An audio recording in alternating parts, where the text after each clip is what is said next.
الحمد لله نحمده ونستعينه ونؤمن به ونتوكل عليه ونعوذ بالله من شرور أنفسنا ومن سيئات أعمالنا من يهده الله فلا مضل له ومن يضلله فلا هادي له ونشهد أن لا إله إلا الله ونشهد أن محمدا عبده ورسوله صلى الله تعالى عليه وعلى آله وصحبه وسلم تسليما كثيرا أما بعد فأعوذ بالله من الشيطان الرجيم بسم الله الرحمن الرحيم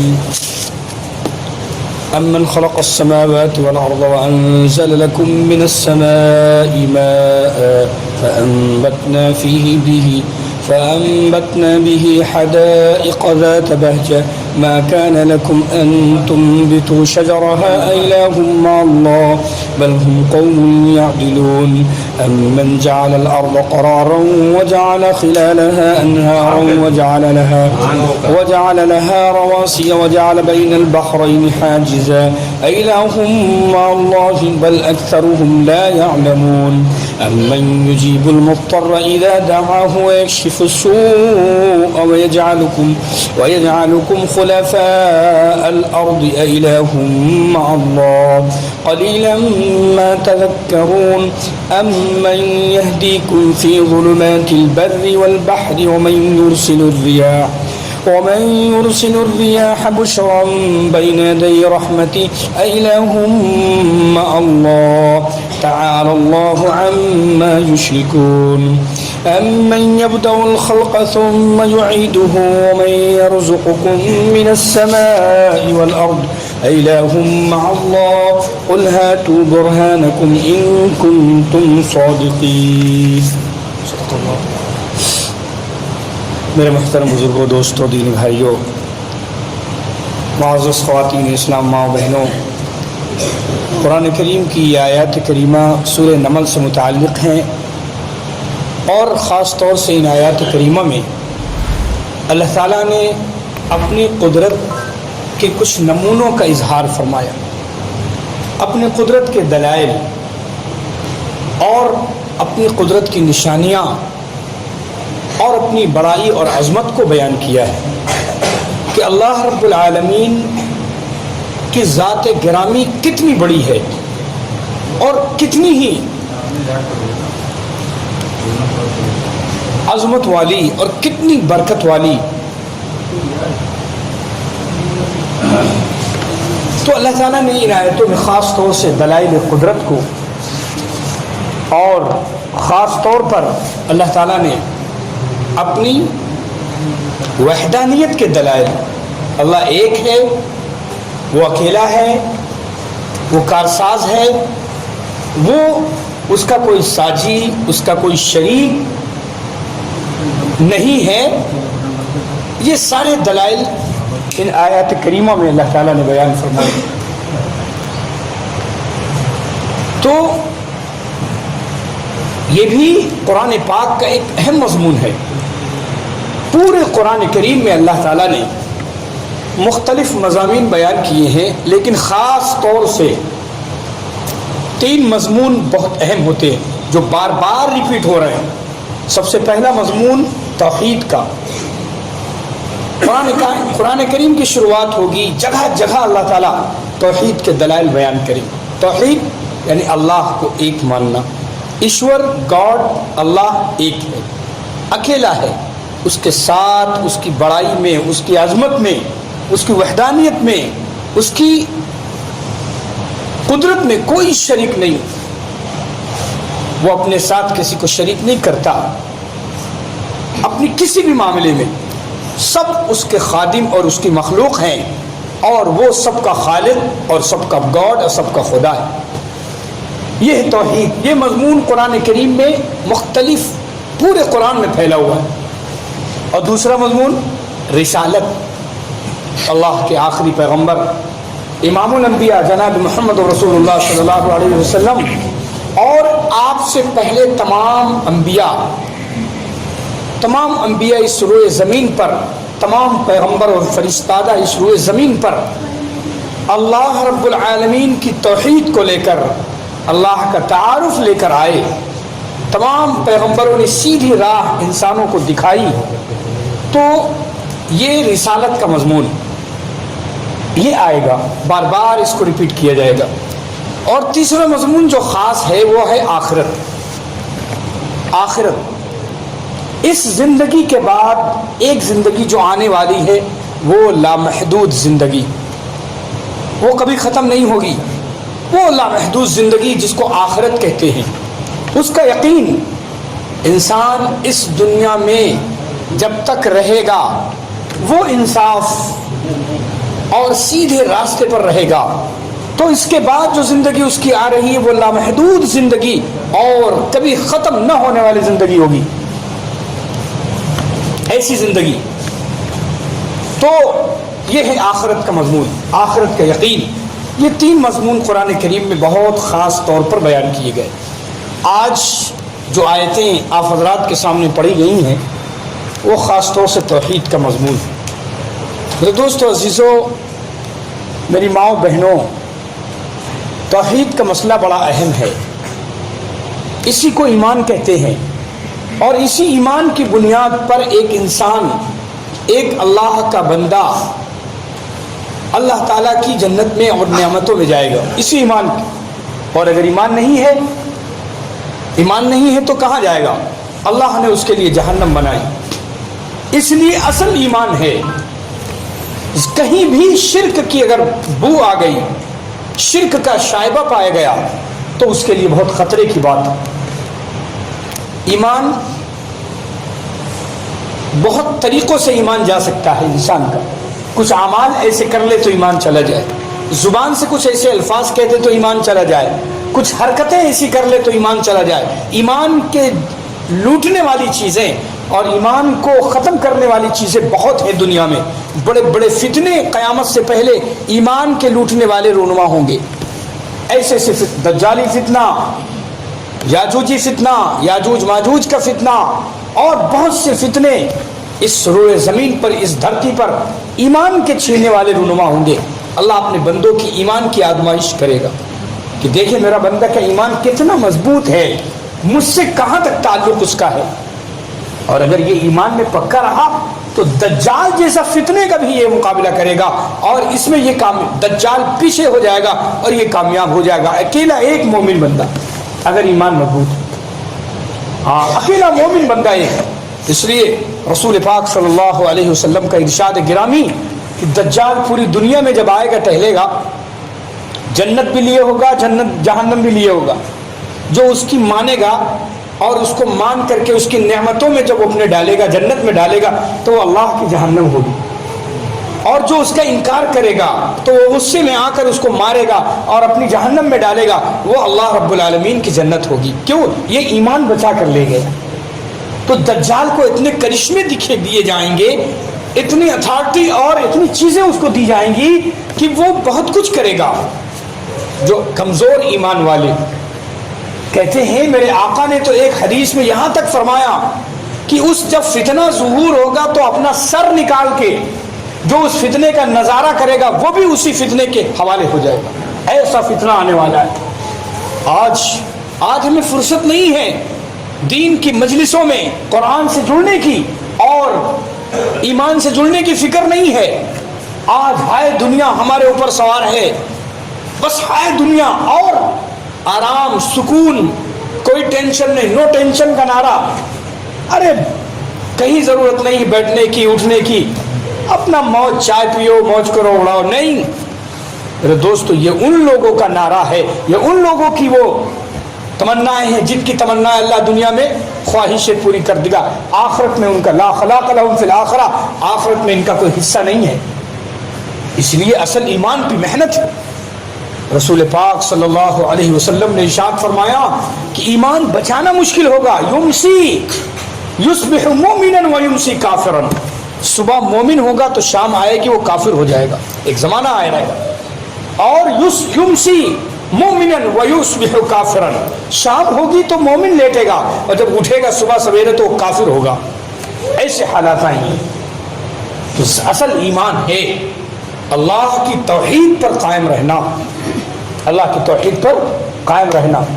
آج بہت سی چیزیں ہیں انسان جو توحید سے ہٹ جا رہا ہے. نئی نئی ٹیکنالوجی نئی نئی حوادثات، جدید جدید چیزوں دیکھ کر اس کا ایمان ادھر ادھر ہو جاتا ہے.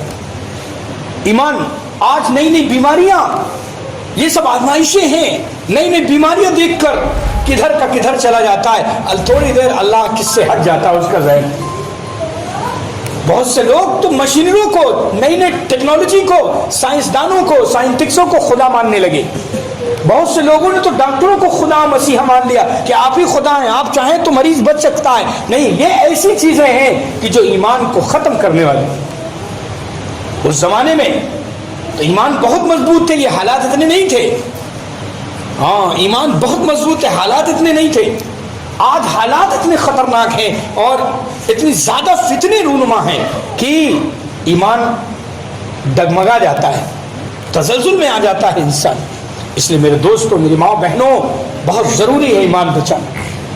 میرے آقا نے بہت حدیثوں میں ایمان کے سلسلے میں بات کہ اپنے ایمان بچانے کی کوشش کرو. خبردار ایسا نہ ہو کہ کسی چیز پر. حضرت عمر رضی اللہ تعالیٰ عنہ نے اس زمانے میں جب خیر کا زمانہ تھا تو جس درخت کے نیچے رسول پاک صلی اللہ علیہ وسلم نے صحابہ سے بیعت لی تھی وہ حدیبیہ کے میدان میں تھا. جدہ سے آپ نکلے مکہ کی طرف تو راستے میں آج اس کا نام شمیسی ہے، اس جگہ کا نام جہاں حدیبیہ ہوئی تھی، صلح حدیبیہ. تو وہ درخت لگا ہوا تھا، اس کے نیچے رسول پاک صلی اللہ علیہ وسلم بیٹھ کر آپ نے صحابہ سے بیعت کی تھی. اللہ نے اس درخت کا ذکر قرآن میں کیا.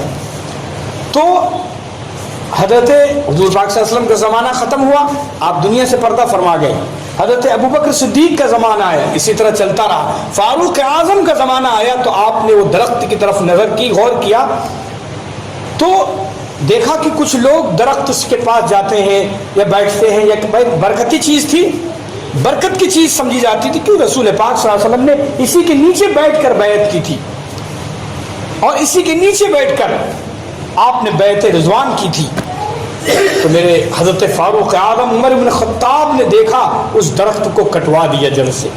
ایسا نہ ہو کہ آگے چل کے لوگ اپنا ایمان اس پہ لٹا دیں کہ درخت ہی میں سب کچھ ہے اور درخت ہی سب کچھ دینے والا ہے اور یہی رسول پاک صلی اللہ علیہ وسلم، اس سے کچھ مانگا جائے، اس سے کچھ مانگا جائے. اس لیے اس درخت کو کٹوا دیا کہ کہیں شرک اس سے وابستہ نہ ہو جائے. کٹوا دیا، اس کو کٹوانا زیادہ اچھا تھا، اس کو باقی رکھنا، کیونکہ شرک ہو سکتا تھا وہاں ہونے لگے. یہ ہے ایمان، اس کو کہتے ہیں ایمان، پاورفل ایمان. فاروق اعظم کا ایمان جب، اور یاد رکھو میری ماں بہنوں، جب اللہ کی ذات پر کسی بندے کا ایمان اتنا مضبوط ہوتا ہے کہ دنیا کی ساری چیزیں ہیج ہو جاتی ہیں تو جانتے ہو کیا ہوتا ہے کہ شیطان اس کی گلی کو چھوڑ دیتا ہے. جب وہ گلی سے نکلتا ہے اتنا ڈرتا ہے اس سے شیطان. فاروق اعظم رضی اللہ تعالیٰ عنہ کا ایمان اتنا پاورفل تھا کہ جس گلی سے گزرتے تو شیطان اگر آ رہا ہوتا تو گلی کاٹ کر کے شیطان نکل جاتا. ایسی ہستی آ رہی ہے، اتنے بڑے مضبوط ایمان والا شخص آ رہا ہے، عمر ابن خطاب آ رہے ہیں. تو یہ ہے ایمان، اتنا ایمان کے اوپر محنت کی جائے. آج ہمارے بزرگوں نے، ہمارے بڑوں نے، اکابروں نے جو ایمانی شکلیں شروع کی، مدارس کا سلسلہ، مکاتب کا سلسلہ، پڑھنا لکھنا، یہ مسجدوں میں مکتب، یہ جگہ جگہ مدرسوں کو شروع کرنا، اور اسی طرح اللہ رب العالمین نے اور طریقے شروع کروائے دعوت کے ذریعے سے. دعوت کے ذریعے سے حضرت مولانا الیاس رحمۃ اللہ علیہ نے دعوت کے سلسلے میں کام شروع کیا. یہ دیوبند میں پڑھتے تھے، ترمذی شریف حضرت مولانا حسین مدنی رحمۃ اللہ علیہ سے پڑھ رہے تھے. تو اللہ نے حضرت مولانا الیاس رحمۃ اللہ علیہ میں وہ صفات عطا فرمائی تھی کہ حضرت شیخ الاسلام رحمۃ اللہ علیہ جب دیکھتے تھے حضرت مولانا الیاس رحمۃ اللہ علیہ کو تو کہتے تھے کہ مجھے صحابہ یاد آ جاتے. اتنی فکریں تھی مولانا الیاس رحمۃ اللہ علیہ. تو ان فکروں کو اللہ نے کیا کیا، ان فکروں سے کام لیا. آج حضرت مولانا الیاس رحمۃ اللہ علیہ کی قرآن فکر اور اپنے بزرگوں سے، اپنے استادوں سے مشورہ کر کے اور کام شروع کیا. تو دعوت کا کام اس نہج پہ، دعوت تو سب ہے، یہ یاد رکھنا، سب سے پہلی دعوت. اس لیے قرآن کریم میں جو ایک آیت آئی ہے اور بار بار وہ ہم لوگوں کی زبان پر، علماء اور عوام سب کی زبان پر وہ آتی ہے، ہمارے دعوت کے ساتھیوں کے زبان پر جب وہ بیٹھتے ہیں کچھ بات کرنے کے لیے کہ وَمَنْ أَحْسَنُ قَوْلًا مِّمَّنْ دَعَا إِلَى اللَّهِ، کہ اس سے اچھی کس کی بات ہوگی جو اللہ کی طرف بلائے. مفسرین نے لکھا ہے کہ سب سے پہلی اس آیت کا مصداق مؤذن ہے. سب سے پہلے اس آیت کا مصداق مؤذن ہے کہ مؤذن سب سے پہلا دائی ہے جو اللہ کی طرف 5 وقت بلاتا ہے. ہم سے چوک ہو جائے, ہم بھلے دعوت نہ دے پائیں کام کی مشغولی کی وجہ سے اس کسی دن, لیکن مؤذن کبھی نہیں چکے گا, کیونکہ اس کے بغیر اس تو نمازی نہیں ہوگی, وہ تو دعوت دے گا ہی. اس لیے کہتے ہیں پہلا, اس آیت کا پہلا مصداق کیا ہے؟ مؤذن ہے جو بلاتا ہے اللہ کی طرف. تو دعوت جو علماء ہیں حدیث کے ذریعے, قرآن کے ذریعے, درسوں کے ذریعے, ہر طرح سے دعوت, اور ہمارے ساتھی جو اپنا بستر لے کر, بوریا لے کر نکلتے ہیں اللہ کے راستے میں, وہ بلاتے ہیں. یہ سب طریقے, یہ سب دعوت, ان تمام طریقوں اور نہج کا مقصد کیا ہے؟ ایمان کی مضبوطی ہے. خلاصہ اس کا ایمان نکلتا ہے. کسی طرح ہمارا ایمان بچے, ورنہ حالات ایسے ہیں, حالات ایسے ہیں دوستو. کہتے ہیں جب دجال آئے گا نا تو شیطان اس کے ساتھ ہوں گے, شیاطین اس کے ساتھ ہوں گے, اور یہودی لابی اس کے ساتھ ہوگی. پوری یہودی لابی شیطانوں کے ساتھ ہوگی, دجال کے ساتھ. بہت بڑا لشکر اس کے ساتھ ہوگا. تو یہ شیطان کہے گا, شیطان سے دجال کہے گا کہ تم فلاں کی ماں باپ کی صورت لے لو. تو وہ کسی آدمی کی ماں باپ کی صورت لے لیں گے. تو اس آدمی کو بلائے گا, کہا دیکھو تمہارے ماں باپ یہاں دیکھو زندہ ہو کر دیے, ہم نے زندہ کر دیے. تو ظاہر ہے وہ جب دیکھے گا تو پہچان لے گا کہ میرے والد ہیں, میری والدہ ہیں. ہاں, اور خیریت, کیا حال چال؟ ہاں بہت اچھے, ہم ٹھیک ٹھاک ہیں, دیکھو یہ تمہارا خدا ہے. وہ دجال وہ شیطان سے کہے گا کہ ماں باپ کی صورت لے لے. تو وہ صورت لے کر اس آدمی اس کو ملاقات کریں گے, بڑی خوشی ہوگی. تو کہے گا کہ دیکھو ماں باپ اگر بیٹے سے کہے کہ یہ آدمی خدا ہے تو ظاہر پھسپھسے ایمان والا تو چلا ہی جائے گا. اب ماں باپ کہہ رہے ہیں, لہذا کیوں نہیں مانیں گے ان کی بات؟ واقعی یہ خدا ہے, یہ ہمارا پالنہار پروردگار ہے. یہیں سے ایمان اس طرح حربے, اس طرح طریقے استعمال کرے گا وہ اپنے ایمان کے لوٹنے کی. آج دجالی چیلے ٹہل رہے دنیا میں, یاد رکھیے گا, دجالی چیلے دنیا میں ٹہل رہے ہیں ایمان کو لوٹنے کے لیے. تو اللہ رب العالمین ان آیتوں میں یہی چیزیں فرما رہے ہیں کہ اپنے ایمان کو نہ کھونا, تمہاری جان کیوں نہ چلی جائے, ایمان تمہارا سلب نہ ہو, آخری دم تک ایمان پر قائم رہے. حضرت یعقوب علیہ السلام نے اپنے بیٹوں کو یہی تو کہا تھا, وَلَا تَمُوتُنَّ إِلَّا وَأَنْتُمْ مُسْلِمُونَ. دیکھو تمہاری موت اسلام کی حالت میں ہونی چاہیے, ایمان کی حالت میں ہونی چاہیے. تو اللہ تعالیٰ نے ارشاد فرمایا کہ امن خلق السماوات والارض, اللہ بھلا کون ہے, امن خلق السماوات والارض, بھلا کون ہے جو زمین, جو آسمان کو بنایا جس نے, والارض, اور زمین کو بنایا, وانزل من السماء ماء, اور اس نے آسمان سے پانی اتارا, پانی برسایا, فانبتنا به حدائق. پھر اللہ فرماتا ہے کہ پھر ہم نے اسی پانی سے اگائے باغ, حدائق, باغات اگائے, ذات بہجہ, رونق والے باغات. رونق, آپ کسی سیب کے باغ میں چلے جائیں, کتنا مزہ آئے گا. لوگ پکنک کے لیے ایسی ایسی جگہ ٹہلنے جاتے ہیں. انگور کے باغ, سیب کے باغ, انناس کے باغ, جتنے پھل فروٹ ہیں آپ ان کے باغ چلے گا. آم کی فصل میں آم کے باغ چلے جائیں, کتنا مزہ, وہ لطف منظر ہوتا ہے. اللہ اسی منظر کو بیان کر رہا ہے کہ ہم نے پانی برسایا, ہم نے بھی یہ باغ اگائے ہیں, ذات بہجہ, جو بڑے رونق والے. پھر اللہ کہتا ہے سنو میرے اللہ کے بندو, سنو اللہ کے بندو, اللہ اعلان کر رہا ہے, کہہ رہا ما کان لکم ان تنبتوا, تمہارا کام نہ تھا, ان تنبتوا شجرہا, کہ اس دھرتی کے تم باغ اگاتے, اس کے درخت اگاتے, تمہارے بس میں نہیں تھا. کون ہے, کون دعویٰ کر سکتا ہے کہ میں نے یہ درخت اگایا؟ اور بڑے سے بڑا دہریہ بھی, بڑے سے بڑا کمیونسٹ بھی اگر اس سے پوچھو گے یہ درخت کس نے لگایا, وہ تو کہے گا کہ میں ذریعہ ہوں, میں نے لگایا. کیا آپ نے اگایا ہے؟ تو کہے گا اگایا تھا نہیں, اس نے اگایا ہے. وہ اشارہ کرے گا اللہ کی طرف کہ اس نے اگایا ہے. اس نے بڑا کیا ہے. وہ کہتا ہم نے لگا دیا ہے, پانی چھوڑ رہے ہیں, ہم سیراب کر رہے ہیں اس کو, باقی اگانے والی ذات. اللہ وہی کہہ رہا ہے ما کان لکم ان تنبتوا, تمہارے بس میں نہ تھا کہ تم اس کو اگا دیتے, اس کے درخت کو. الہ مع اللہ, کیا اب کوئی اور خدا ہے اللہ کے ساتھ؟ کیا اور الہ مع اللہ, کیا اللہ کے ساتھ اور کوئی خدا ہے؟ بل ہم قوم یعدلون, نہیں نہیں کوئی نہیں, بلکہ وہ لوگ مڑ رہے ہیں, سیدھے راستے سے مڑ رہے ہیں, کسی اور کو خدا مان رہے ہیں. جس کو دیکھو جس کے سامنے اس کو اپنا معبود سمجھ رہے ہیں, اپنا معبود خدا. ہاں, ایران والوں کے یہاں 2 خدا تھے, یزدا اہرمن ان کا نام تھا, اور مختلف خداؤں کا تصور. 23 کروڑ خدا یہاں کے لوگوں کے ہیں. ہمارے برادران وطن جو ہیں ان کے 23 کروڑ یا 24 کروڑ خدا ہیں اس ملک میں.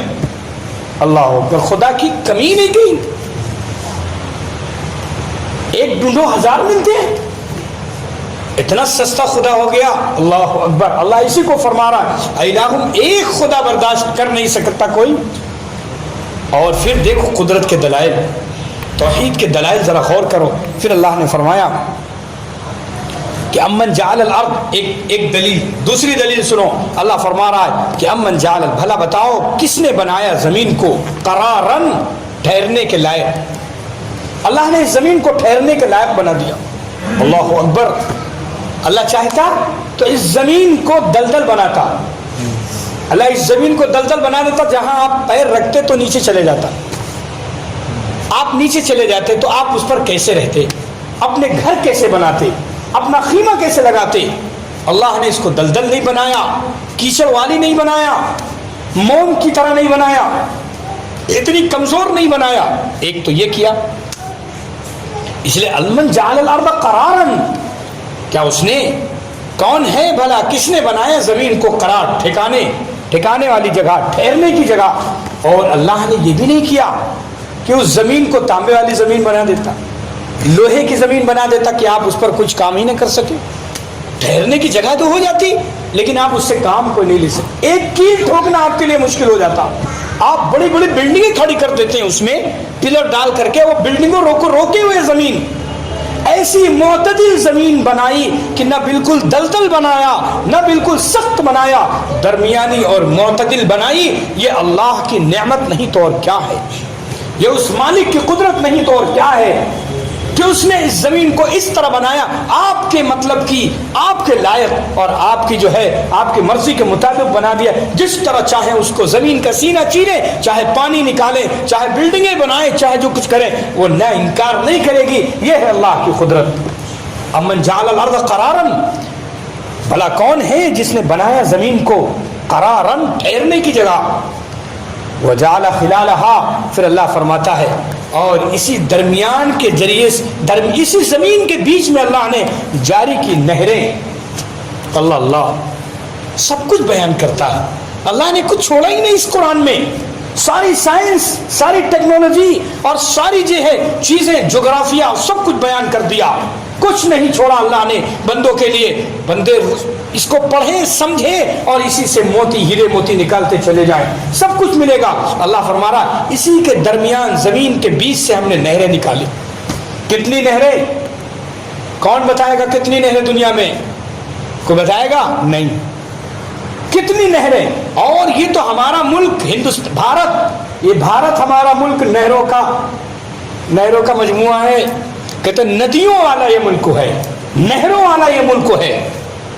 اللہ ہمارے اس ملک کو نظر بد سے بچائے, نفرتوں سے بچائے, امن سلامتی کا گہوارہ بنائے اور ترقی یافتہ ملک اس کو بنا دے. دوستو, اللہ نے فرمایا ہم نے نہریں جاری کی اس کے بیچ میں. وجعل لها رواسی, اور اسی اللہ تعالیٰ, دیکھو میرے دوستو عزیزو, کوئی چیز جب رکھی جاتی ہے تو وہ ہلنے لگتی, تو آپ کیا کرتے ہیں, کوئی وزن اس پہ رکھتے ہیں تو وہ ہلنا بند کر دیتی ہے کہ نہیں. ہوا سے پنکھا چل رہا اوپر سے, کوئی چیز رکھیں کاغذ تو اڑنے لگتا ہے, آپ کوئی وزنی چیز رکھ دیتے ہیں وہ دب جاتا ہے. اللہ نے جب زمین بنائی تو یہ ہل نہیں تھی, تو اس کو جمانے کے لیے اللہ نے پہاڑوں کو منتخب کیا. پہاڑ بنائے کہ زمین کی جنبش نہ ہو اور روکے رہیں. اللہ نے پہاڑ کو میخیں اور کیلیں بنا دی اس زمین کی. اللہ اسی کو فرما رہا ہے. اور وجعل لها رواسی، اور اللہ نے اس کے ٹھہرنے کے لیے کچھ بوجھ، کچھ پہاڑ بنا دیے کہ اب زمین ٹھہرے رہے گی، رکی رہے گی. اس کے بعد فرمایا وجعل بینها بین البحرین حاجزا، اور اللہ ہی نے بنایا ہے دو دریاؤں کے درمیان پردہ. اللہ اکبر. ہندوستان میں، ہمارے اس ملک میں، اس بھارت میں کتنی ندیاں ایسی ہیں جہاں دو دریا ساتھ میں بہتی ہیں، لیکن ایک دریا کا پانی الگ کلر کا، ایک دریا کا پانی الگ کلر کا ہے. ہمارے اس ملک میں کئی ندیاں ہیں، اللہ نے پردہ بنا دیا ہے کہ یہ پانی ادھر نہ جا پائے، وہ پانی ادھر نہ جا پائے. اللہ نے اسی کو ذکر کیا وجعل بین البحرین حاجزا، دو دریاؤں کے درمیان پردہ بنا دیا. آپ الہ آباد چلے جائیں، ذرا دیکھ لیں جا کر، سنگم ہے. سنگم کیوں نام رکھا گیا؟ دو دریائیں ملتی ہیں وہاں آپس میں، ایک الگ ہے ایک الگ ہے. اور ملک میں کئی ایسی جگہ ہیں جہاں دریائیں اسی طرح ہیں، اور پوری دنیا میں تو بہت دریا. حاجز، پردہ اللہ نے ڈال دیا. یہ اللہ کی قدرت نہیں، ایشور کی قدرت نہیں. اس مالک کتنے خدا ہیں، کون کرتا ہے؟ کون کرتا ہے ذرا بتائے. اس کے بعد اللہ نے فرمایا بل اکثرهم الہ مع اللہ، اب کوئی اور حاکم ہے، اب کوئی اور ایشور و خدا ہے اللہ کے ساتھ. بل اکثرهم لا يعلمون، بلکہ اکثر بہت تو اس میں نہیں جانتے، سمجھ ہی نہیں رکھتے. وہ دنیا کے دھندوں سے ان کو فرصت ہی نہیں کہ سوچیں اللہ کے بارے میں اور سمجھیں. بس جدھر دیکھو اپنا ماتھا ڈال دیا، بس تم ہی خدا ہو، تم ہی سب کچھ ہو، تم ہی سب کچھ ہو. نہیں، اللہ کے بارے میں سوچ، میرا مالک کیسے قدرت والا ہے. اس کے بعد فرمایا امن یجیب المضطر، یہ تیسری دلیل. امن یجیب، بھلا کون پہنچتا ہے، بھلا کون پہنچتا ہے اس شخص کے پاس جو بےکس ہے، پھنسا ہوا. مستر کہتے ہیں وہ آدمی، مستر کہتے ہیں وہ انسان جس کے سارے سہارے ٹوٹ چکے ہوں سوائے اللہ کے. مستر وہ انسان، ایک آدمی چاہے وہ کافر ہو، مشرک ہو، نافرمان ہو، منافق ہو، مومن ہو، مستر ہر کوئی ہو سکتا ہے.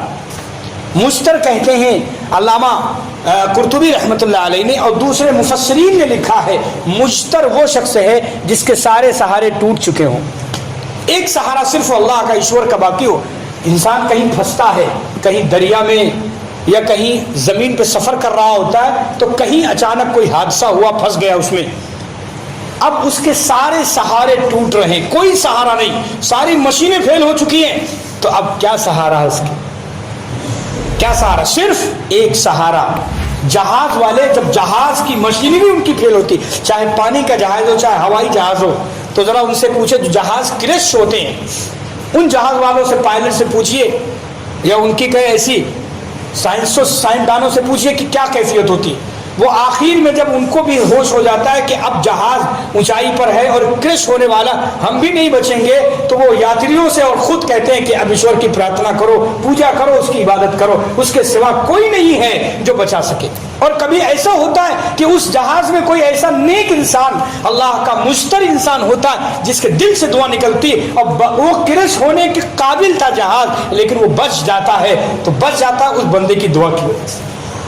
اللہ اسی کو فرما رہا ہے کہ جب مستر، اب بتاؤ کون پہنچتا ہے اس بےکس کی پکار کو، اس کی کون قبول کرتا ہے جب وہ پھنستا ہے.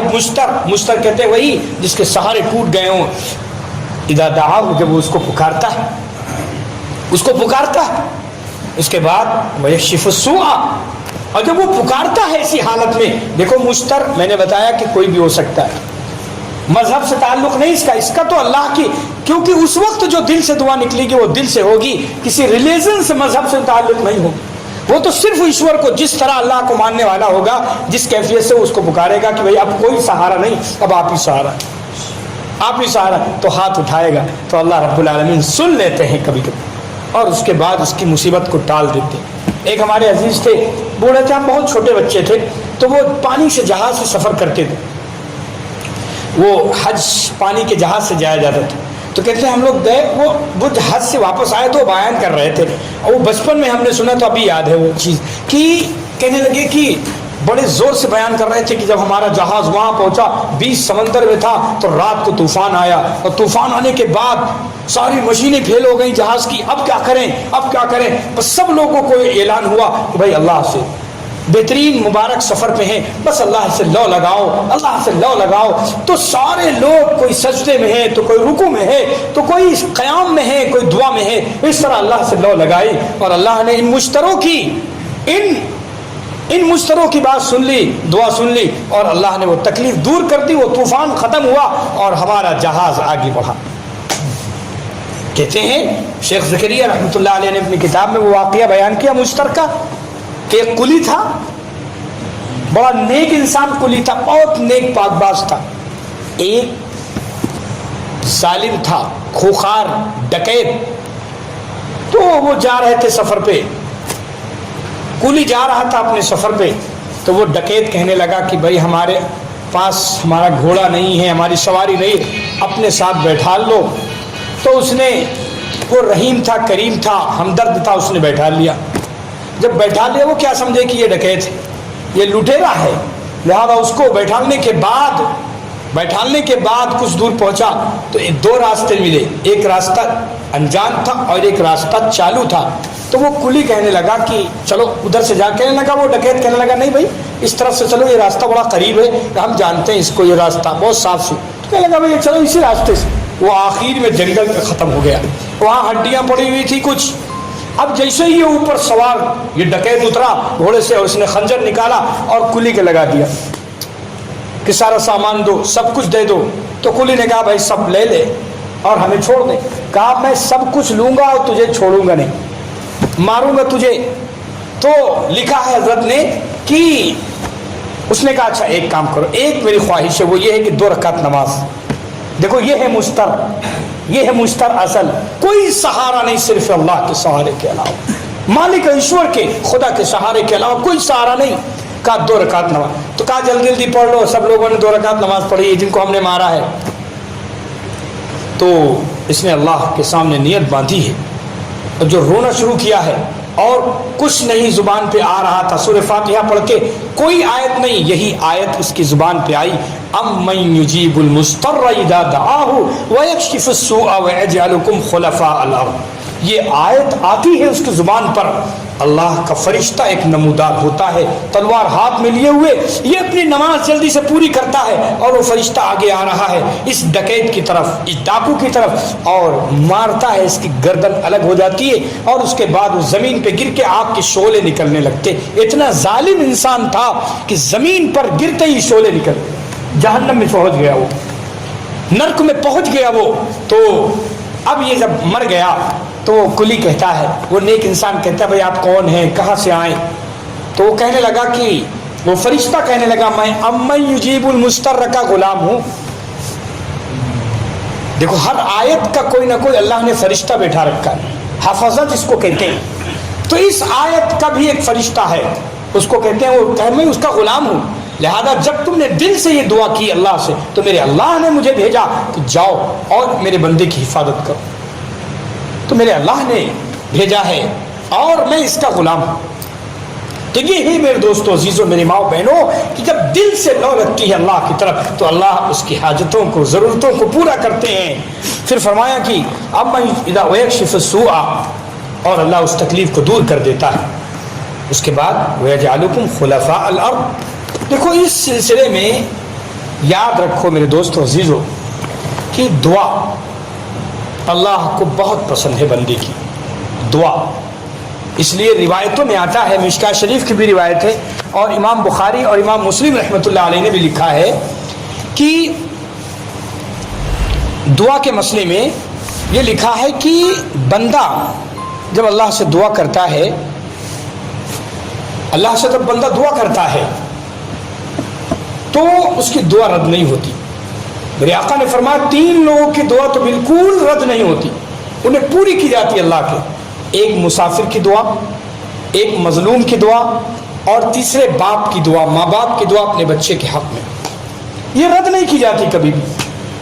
اور چوتھا مضطر ہے جس کے سارے سہارے ٹوٹ چکے ہوں، وہ اللہ سے۔ مشکاہ شریف کی روایت ہے، میں جو سنانا چاہتا تھا، اللہ رب العالمین، میرے آقا نے فرمایا میرے آقا نے فرمایا کہ بندہ بندے سے مانگے تو وہ بندہ ناراض ہوتا ہے، بندہ بندے سے مانگے کچھ تو ناراض ہوتا ہے، لیکن بندہ اللہ سے نہ مانگے تو اللہ ناراض ہوتا ہے، بندہ اللہ سے نہ مانگے تو اللہ ناراض ہوتا ہے۔ یہ مجھ سے مانگتا کیوں نہیں؟ کہ ساری چیزیں اس کے پاس ہیں، یہ مجھے یہ محتاج کیوں نہیں سمجھتا اپنے آپ کو؟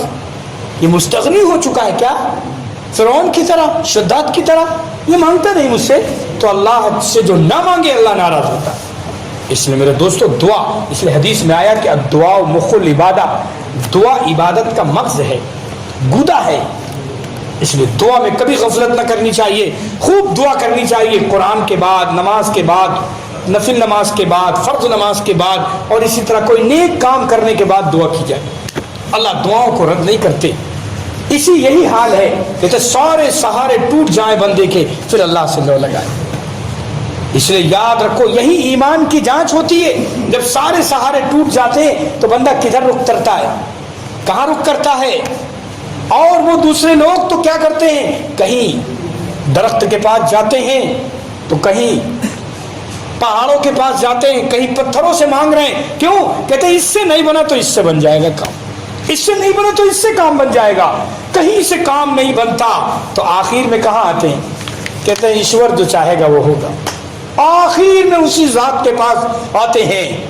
میرے دوستو میرا اللہ کتنا کریم ہے، وہ کیسے بندوں کی تمام حاجتوں کو پورا کرتا ہے، کیسے بندہ اللہ رب العالمین اپنے بندوں کی حاجتوں کو اور ان کا کارساز ہے، کیسے دعاؤں کو قبول کرتا ہے، قسم خدا کی ہم نہیں جان سکتے، ہم نہیں جان سکتے اللہ ہماری کیسی حفاظت کر رہا ہے میرا مالک۔ اس لیے آج میں نے ایک آیت پڑھائی قرآن پاک کی، سورہ نمل کی، سورہ انعام کی، وَيُرْسِلُ عَلَيْكُمْ حَفَظًا، اس میں آیا ہے سورہ انعام میں کہ اللہ نے مقرر کیے ہیں بندے پر حفظہ، یعنی نگہبان، فرشتے مقرر کیے ہیں کہ اس کی حفاظت کرتے رہو، کوئی اس کو گزند نہ پہنچائے، کوئی تکلیف نہ پہنچائے۔ اللہ نے حفاظت، سیکورٹی مقرر کر رکھی ہے اپنے بندوں کے لیے۔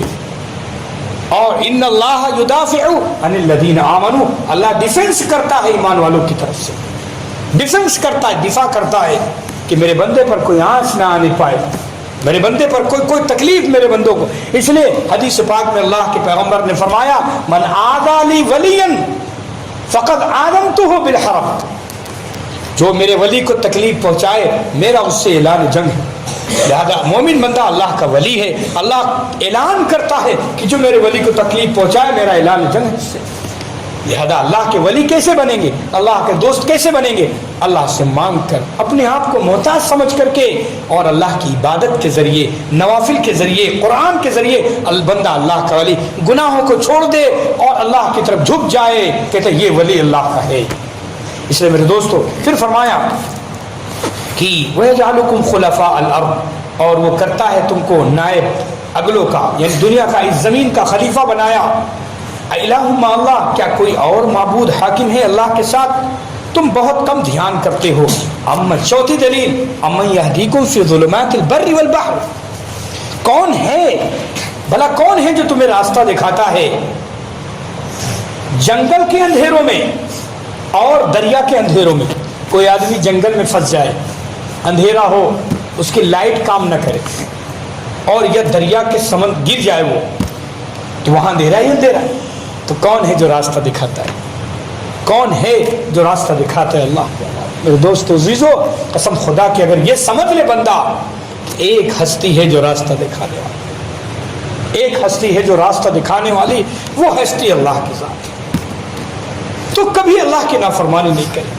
یہی اللہ کی محبت، اسی کو کہتے کہ میرا مالک سب سے اوپر ہے، سب کچھ کرتا ہے میرا مالک۔ ایک بندے نے ہمیشہ وہ صنم کہتا تھا، یا صنم، معبود کو پکارتا تھا۔ ایک دن اس کی زبان پھسلی، اب بھولے سے یا صمد نکل گیا۔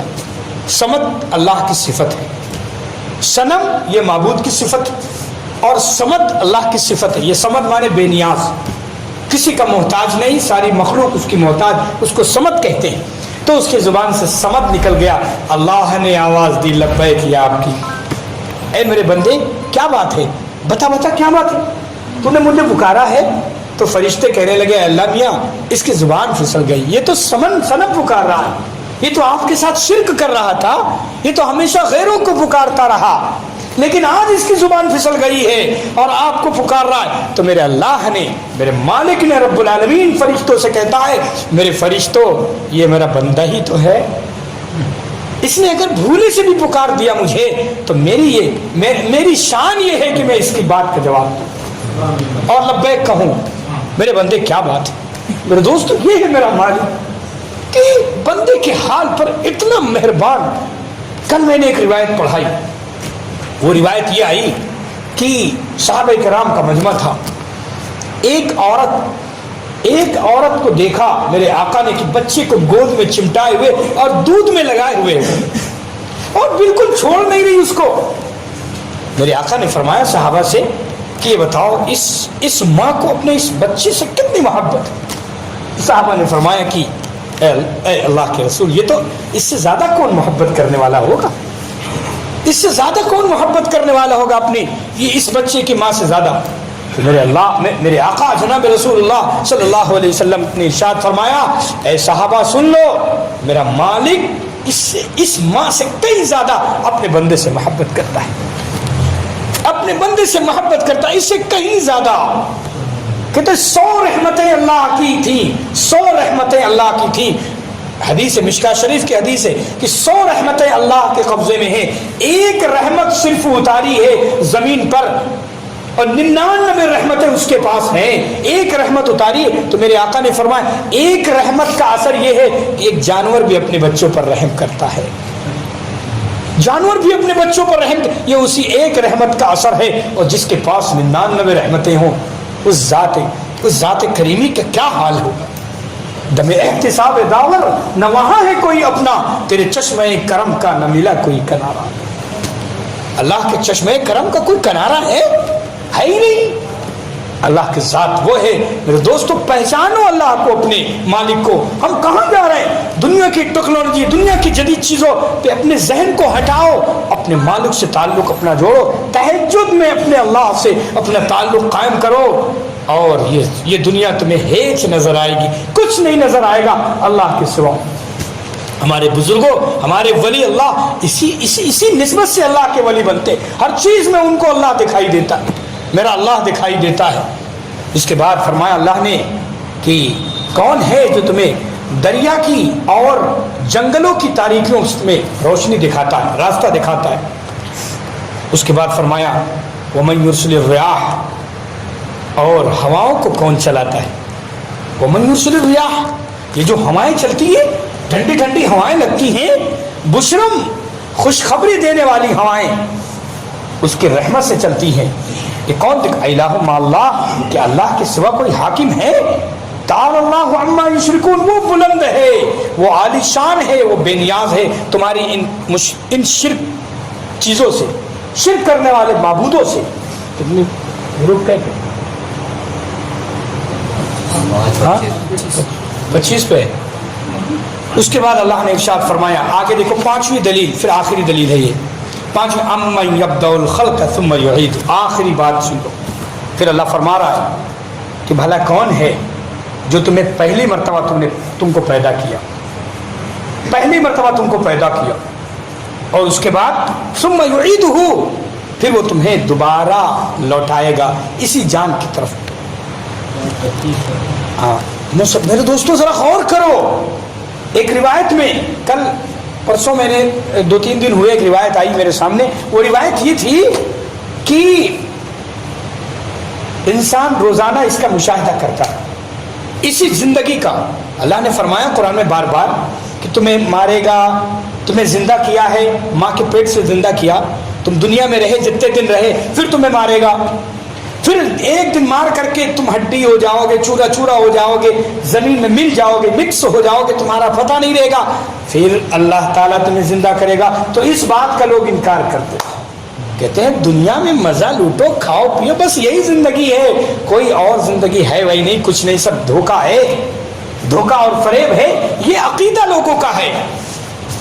کہتے ہیں کہ کھایا پیا ساتھ ہے، کھایا پیا ساتھ ہے اور مر جاؤ۔